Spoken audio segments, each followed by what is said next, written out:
The invitation had arrived 3 weeks ago, gold lettering on cream cardstock, announcing my brother-in-law's 40th birthday celebration. Black tie optional, it read, though everyone knew Caroline's family never did anything that wasn't meticulously orchestrated. I'd picked up my tuxedo from the cleaners that morning, the same one I'd worn to our wedding 7 years ago. It still fit, though everything else about our marriage had changed dramatically. "Ready?"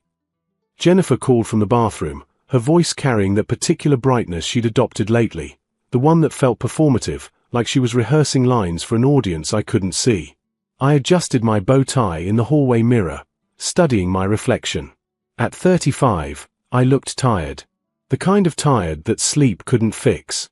Dark circles shadowed my eyes, souvenirs from months of restless nights spent wondering when exactly I'd lost my wife. Not physically, she still slept beside me most nights, her back a wall between us. But emotionally, mentally, she'd been gone for nearly 6 months. The signs had been obvious in retrospect. The sudden interest in her appearance after years of comfortable indifference. New lingerie hidden in the back of her drawer. The phone she guarded like a national secret, always face down, always on silent. Late nights at work that smelled of cologne I didn't wear. I wasn't stupid, just hopeful. Hoping I was wrong, hoping it would pass, hoping we could salvage what we'd built. Jennifer emerged from the bathroom in a red dress I'd never seen before, bold, daring, cut lower than anything she'd worn in years. She looked stunning and she knew it. The smile she gave me was triumphant, not intimate. "You look beautiful," I said, because it was true and because some habits die hard. "Thanks," she replied, already turning away to grab her clutch. No compliment returned. No warmth in her eyes. Just transaction and distance. The drive to the venue took 40 minutes through suburban Connecticut, past houses with perfect lawns and perfect lives. We didn't speak. The silence had become our third passenger, always present, always heavy. I focused on the road while Jennifer's fingers danced across her phone screen, typing furiously, smiling at responses I wasn't meant to see. "Who are you texting?" I asked, hating how pathetic I sounded. "Just Caroline, about the party," she lied smoothly. She'd become an excellent liar. The country club was exactly what I expected. Soaring ceilings, crystal chandeliers, and enough champagne to float a yacht. Caroline had outdone herself. 200 guests milled about in designer clothes, air-kissing, and exchanging pleasantries that meant nothing. This was Jennifer's world, not mine. I'd grown up middle class in Ohio, she'd grown up here, among the country club set where appearances were currency and scandal was death. I'd met Jennifer at a mutual friend's wedding 8 years ago. She'd been different then, or maybe I'd been too blinded by infatuation to see who she really was. She'd seemed warm, genuine, tired of the superficiality of her social circle. She'd loved that I was real, that I worked with my hands as a carpenter, that I didn't care about the things her family valued. Her father had hated me from the start, certain I was after the family money. The joke was on him. Jennifer's trust fund was locked until she turned 40, and I'd never wanted it anyway. We'd been happy once. I remembered lazy Sunday mornings, her laughter, the way she'd curl into me on the couch. When that changed, I couldn't pinpoint. Maybe it was gradual, like erosion. Maybe it was sudden, and I'd just been too busy to notice. "There's David." Jennifer's voice cut through my thoughts, sharp with an excitement she never showed me anymore. I followed her gaze across the room to a man in an expensive suit, tall, polished, everything I wasn't. David Brennan, her colleague from the marketing firm. I'd met him once at a company dinner. He'd been charming, confident, the kind of man who collected beautiful things. Jennifer was already moving toward him, leaving me standing alone with a glass of champagne I didn't want, at a party celebrating a man I barely knew, in a marriage that was already over. I just didn't know yet how publicly it would end. I made my way to the bar, ordering a scotch instead of champagne. If I was going to endure this evening, I needed something stronger. The bartender, a young guy with kind eyes, nodded sympathetically as he poured, like he recognized the look of a man barely holding it together. "Rough night?" he asked quietly. "Long marriage," I replied, which somehow encompassed everything. From my position at the bar, I had a clear view of the party. Jennifer had found David near the orchestra, and they were talking with an intensity that made my chest tight. She touched his arm as she laughed, that genuine laugh I hadn't heard in months. He leaned in close, whispering something that made her blush. They looked like lovers. They probably were. Michael. My brother-in-law, Greg, clapped me on the shoulder with the enthusiasm of someone 3 drinks deep. Glad you could make it. Where's Jennifer? I gestured vaguely toward where she stood with David. Greg followed my gaze, and I watched his expression shift: surprise, discomfort, pity. Ah, he said, which spoke volumes. Listen, Mike, I need to tell you something. Greg. Caroline appeared like a perfectly styled missile, intercepting whatever confession he'd been about to make. Come meet the Hendersons. They want to discuss their kitchen renovation. She smiled at me, all teeth and no warmth. You'll excuse us, Michael. She dragged Greg away before he could protest, but not before I caught the warning look she shot him. So Caroline knew. Probably everyone knew. I was the fool who'd shown up to perform the role of devoted husband while his wife conducted her affair in plain sight. I downed my scotch and ordered another. The evening crawled forward like a wounded animal. Dinner was served, some elaborate 5-course affair that tasted like ash in my mouth. I was seated between Greg's Aunt Martha, who was deaf in one ear, and a business associate who spent the entire meal talking about his stock portfolio. Jennifer sat 3 seats down, next to David. They might as well have been alone. She fed him bites of her dessert. He refilled her wine glass with attentive precision. They were building a world that had no space for me. I excused myself between courses, needing air, needing escape. The terrace was empty, overlooking the golf course bathed in moonlight. I loosened my bow tie and let the November cold bite through my tuxedo. The pain felt clarifying. You know, don't you? I turned to find Greg standing in the doorway, 2 cigars in hand. He offered me one and I took it, grateful for something to do with my hands. Yeah, I said simply. I know. I wanted to tell you. Caroline said it wasn't our business, but, he paused, lighting both cigars. You're my friend, Mike. You were my friend before you married into this family. You deserved to know. How long have you known? 3 months. I saw them together at a restaurant downtown. They didn't see me. He exhaled smoke into the night. I'm sorry, man. Jennifer's my sister-in-law, but what she's doing is wrong. The way she's flaunting it tonight, it's cruel. I nodded, not trusting my voice. The confirmation hurt more than the suspicion had. What are you going to do? Greg asked. I don't know. I keep thinking she'll end it, that we can fix this. We have history. We have a life together. Do you, though? Because from where I'm standing, she's already left. He was right, of course. I'd been clinging to the corpse of our marriage, hoping for resurrection while Jennifer had already moved on. We finished our cigars in companionable silence. When we returned inside, the party had shifted into its final phase. Dancing, loosened inhibitions, mask slipping. The orchestra played something slow and romantic. Couples swayed on the dance floor, holding each other close. Jennifer danced with David. I stood at the edge of the room and watched my wife in another man's arms. She looked radiant, alive in a way she hadn't been with me in years. He whispered something in her ear and she threw her head back, laughing with pure joy. Her hand rested on his chest, intimate and possessive. They moved like they'd done this 1,000 times before. People were noticing. I felt their glances, saw the whispered conversations behind raised hands. The pity was worse than the betrayal. I was the cuckold at the party, the husband too blind or too weak to see what everyone else could. I should have left then. Should have walked out with whatever dignity I had remaining. But some masochistic part of me needed to see how far she'd go, how little our marriage meant in the face of whatever she'd found with him. The song ended. David kissed Jennifer's hand, then her cheek, lingering too long, too close to her mouth. She blushed like a teenager. They walked off the dance floor together, heading toward the terrace where Greg and I had stood minutes before. I followed. I kept my distance, staying in the shadows of the French doors while Jennifer and David stepped onto the terrace. The same terrace where I'd stood with Greg, trying to process the death of my marriage. Now I watched it happen in real time. David's hands were on her waist. Jennifer's arms wrapped around his neck. They kissed like the world had disappeared, deep, passionate, completely unguarded.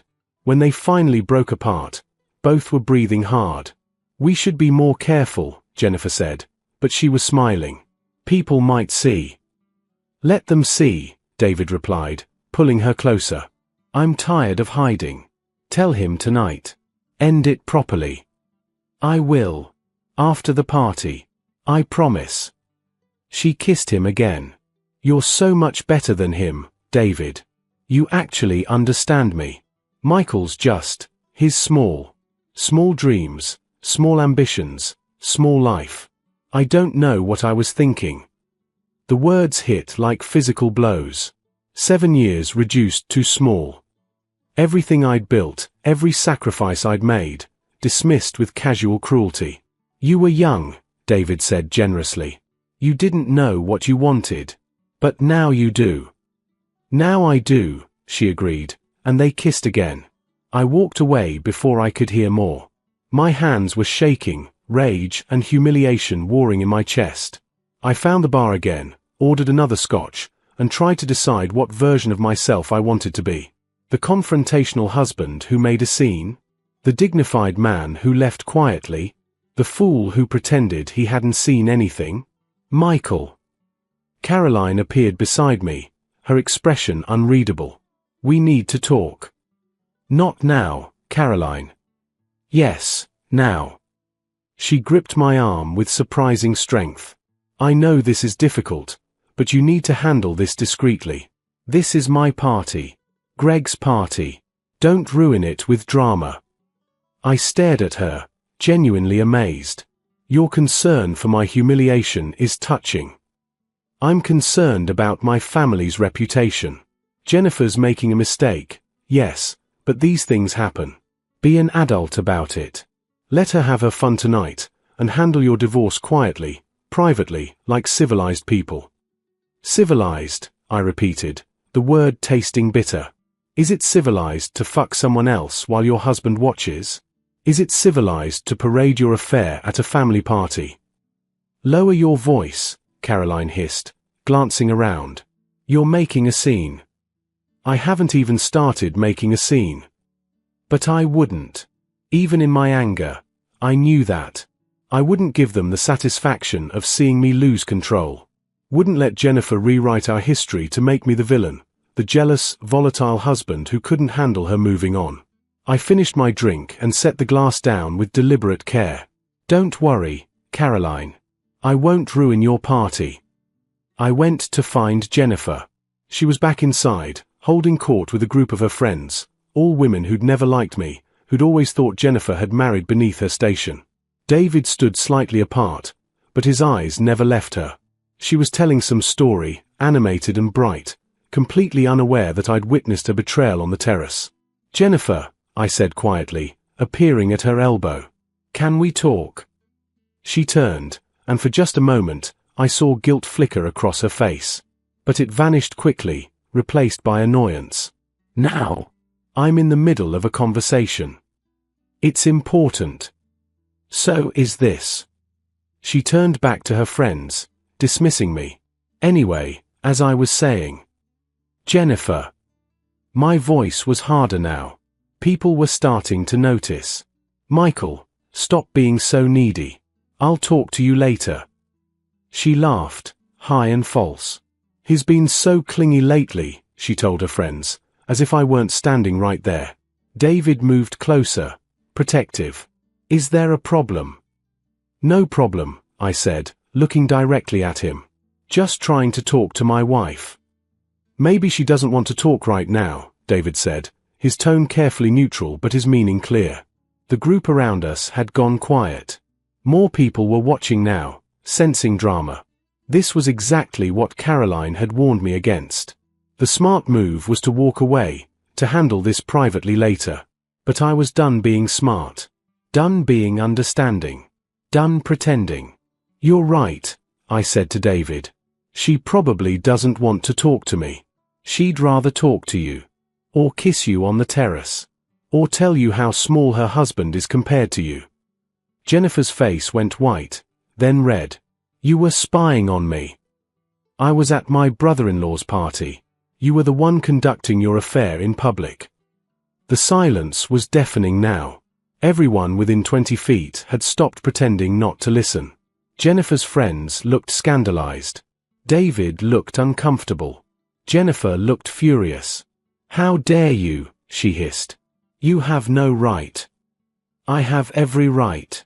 I'm still your husband. Not for much longer. The words were out before she could stop them, loud enough for everyone to hear. The party had stopped.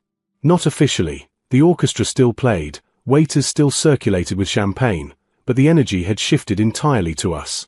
We'd become the evening's entertainment, the scandal that would fuel gossip for months. I could feel dozens of eyes watching, waiting to see what would happen next.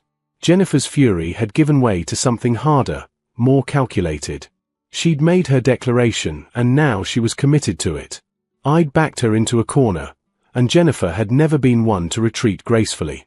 You want to do this here, she said, her voice carrying across the room. Fine.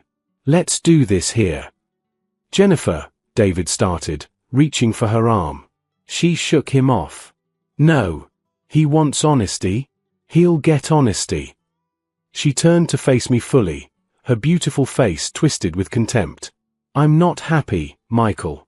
I haven't been happy in years. You're a good man, sure.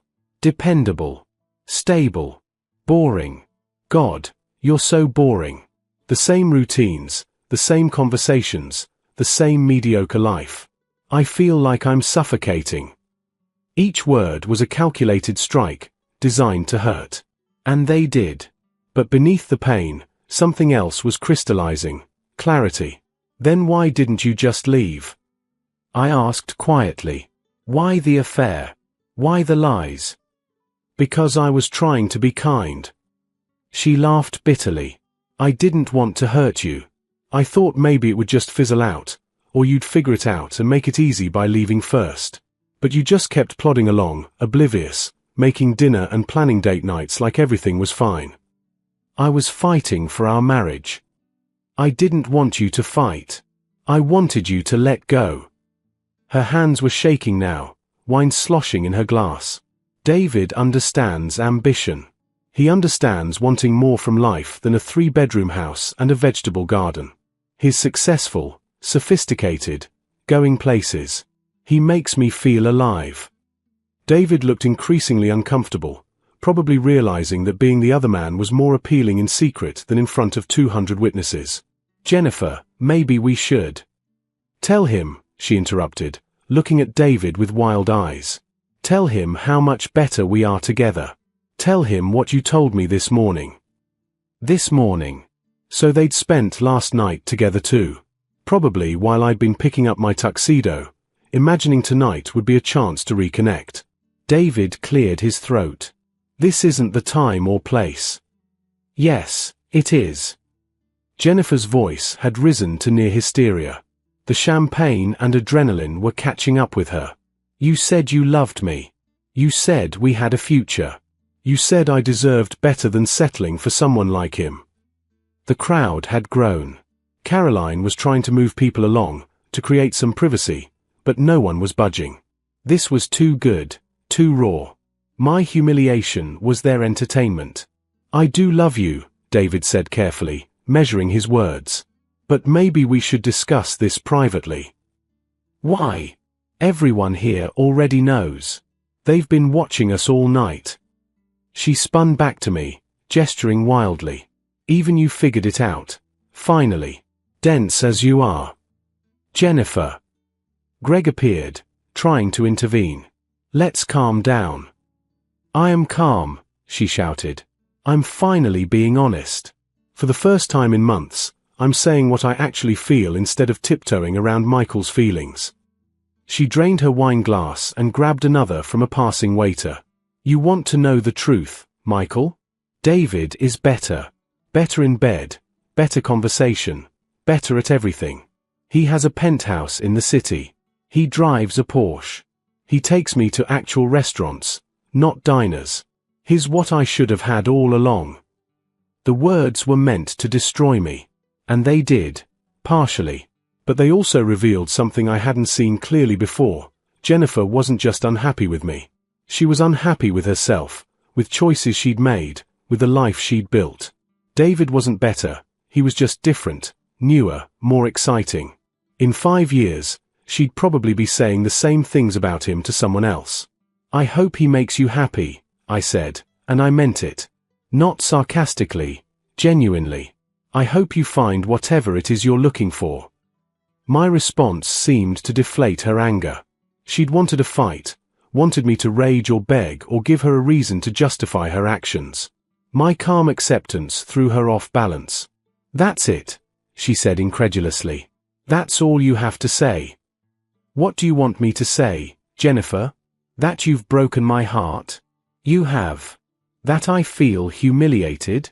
I do. That I wish things were different? Obviously. But you've made your choice. I'm not going to fight for someone who doesn't want to be fought for. So you're just giving up? Just like that? I'm accepting reality. There's a difference. David had moved to her side now, his hand on her lower back, possessive, claiming. She leaned into him, and I saw what I'd been refusing to see for months. They fit. They made sense together in a way we hadn't in years. They belonged to the same world of expensive suits and country clubs and measuring worth by status symbols. Fine, Jennifer said, her chin lifting defiantly. Then you understand. David and I are together now. Really together. And yes, she looked around at the crowd, making sure everyone heard, yes, I'm with him. He's better. Better than you ever were or could be. The declaration hung in the air, final and absolute. This was meant to be my ultimate humiliation, my wife publicly choosing another man, proclaiming him superior in every way. People were staring, whispering, some looking shocked, others almost gleeful at the drama. I looked at Jennifer, really looked at her, and felt the last threads of love snap. Not with anger or pain, but with exhaustion. I was tired. Tired of fighting for someone who didn't love me. Tired of the performance. Tired of pretending. I set down my empty glass with careful precision. I didn't say goodbye. Didn't make a speech. Didn't give her or David or the crowd the satisfaction of seeing me break. I simply turned and walked away. The walk from the ballroom to the parking lot felt endless. My legs moved mechanically while my mind struggled to process what had just happened. Behind me, I could hear the murmur of the crowd, voices rising as they dissected the scene. But I didn't look back.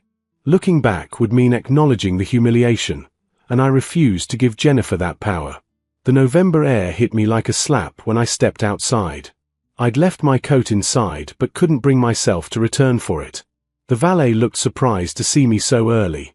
It wasn't even 10 o'clock. Leaving already, sir? Yes. He must have sensed something in my tone because he didn't make small talk, just hurried to retrieve my car, a 9-year-old Honda that seemed especially pathetic after Jennifer's comments about David's Porsche. But it was paid off and it was mine, and right then, that mattered more than anything. I sat in the driver's seat, engine running, heat slowly filling the cold interior. My hands gripped the steering wheel but I didn't drive. Couldn't drive yet. The adrenaline was fading, replaced by a hollow ache that seemed to fill every part of me. My phone buzzed. Text messages flooding in.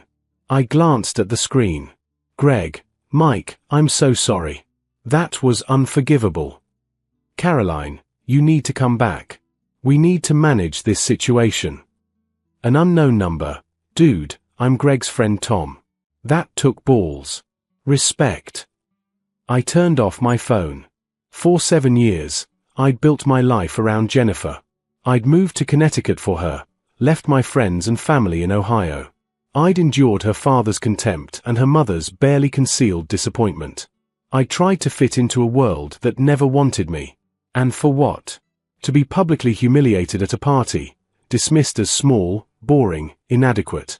But as I sat there, something unexpected happened. Beneath the pain, beneath the humiliation, I felt something else emerging, relief. The pretending was over. The hoping and waiting and wondering, finished. Jennifer had made her choice explicitly, publicly, irrevocably. There was no going back from what had happened tonight. No reconciliation possible. The marriage was truly, finally over. And I was free.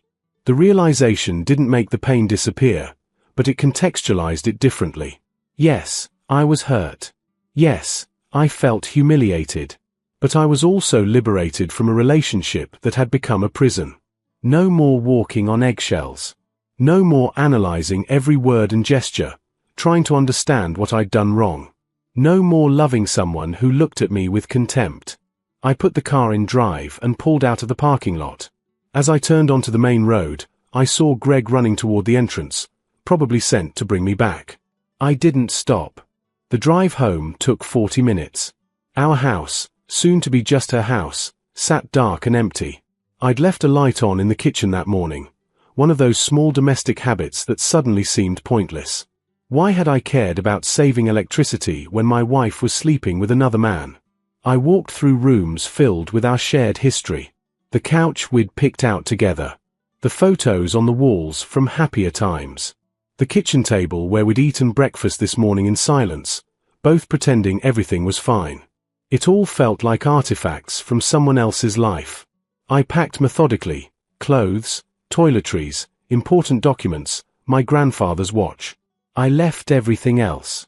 The furniture, the wedding gifts, the life we'd built. Jennifer could have it all. I just wanted out. It was nearly midnight when I finished. I loaded my car with 2 suitcases and a box of personal items. That's what 7 years of marriage reduced to, 2 suitcases and a box.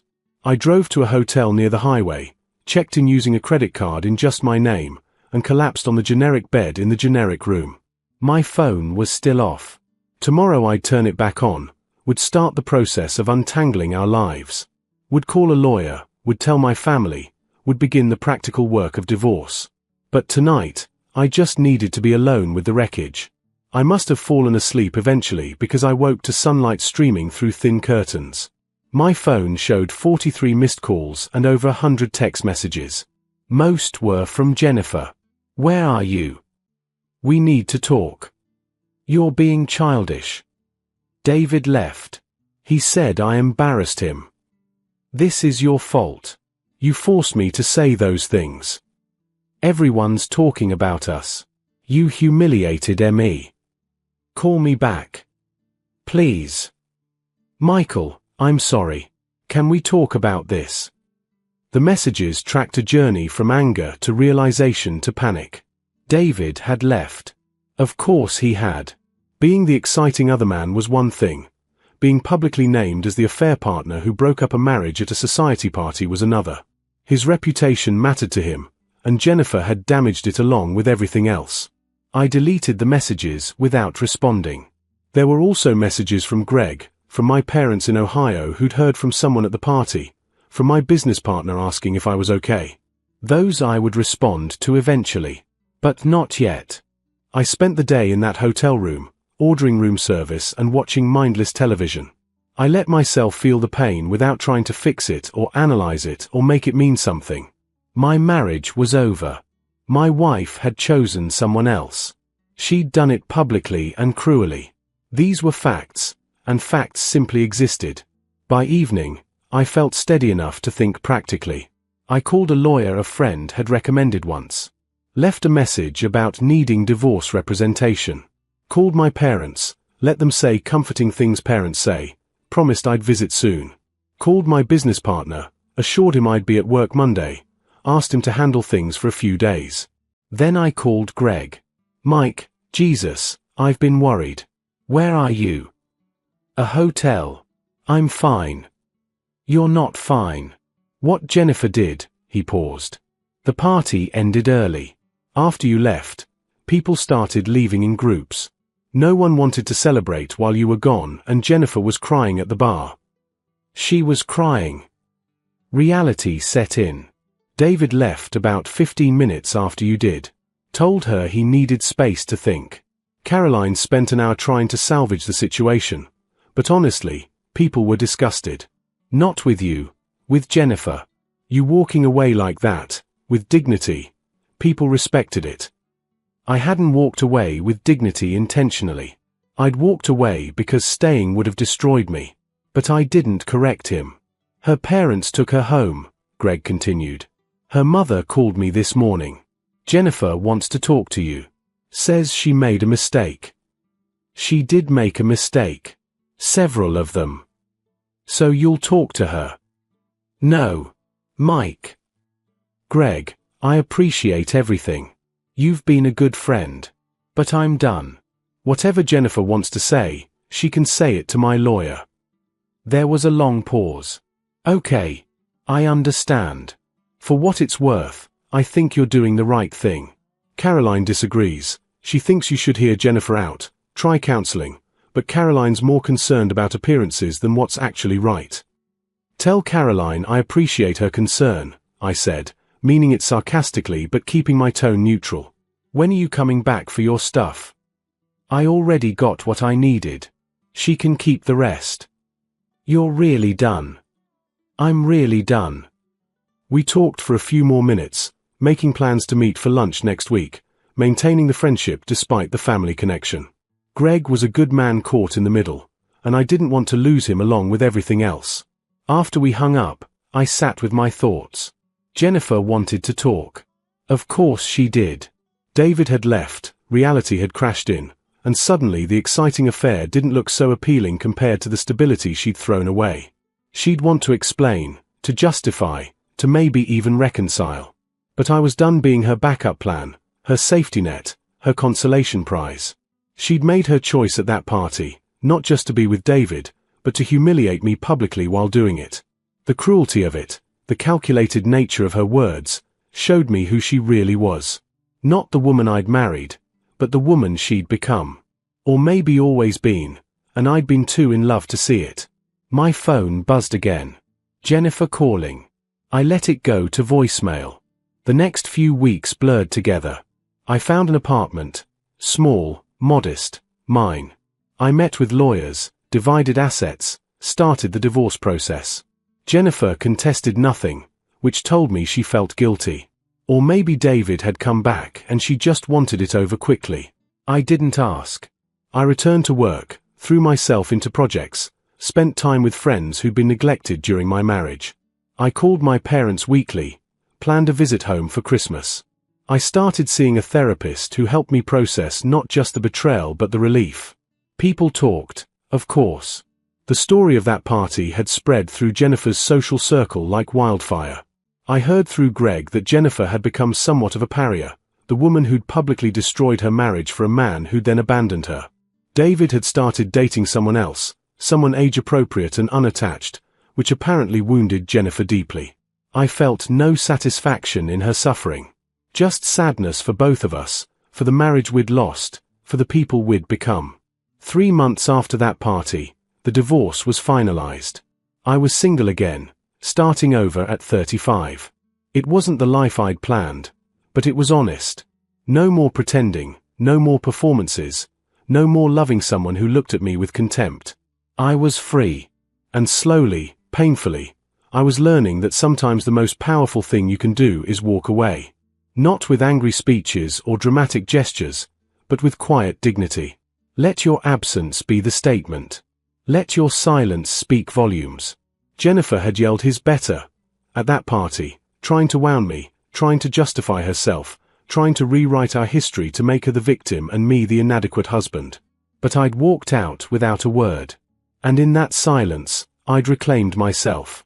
Sometimes dignity doesn't mean fighting back. Sometimes it means knowing when you've had enough, when someone has shown you exactly who they are, when the only winning move is to stop playing the game entirely. I walked away from that party, from that marriage, from that life. And I walked towards something better, myself, whole and undiminished, free to build something real with someone who would value it. That was worth more than any vindication, any revenge, any last word could ever be.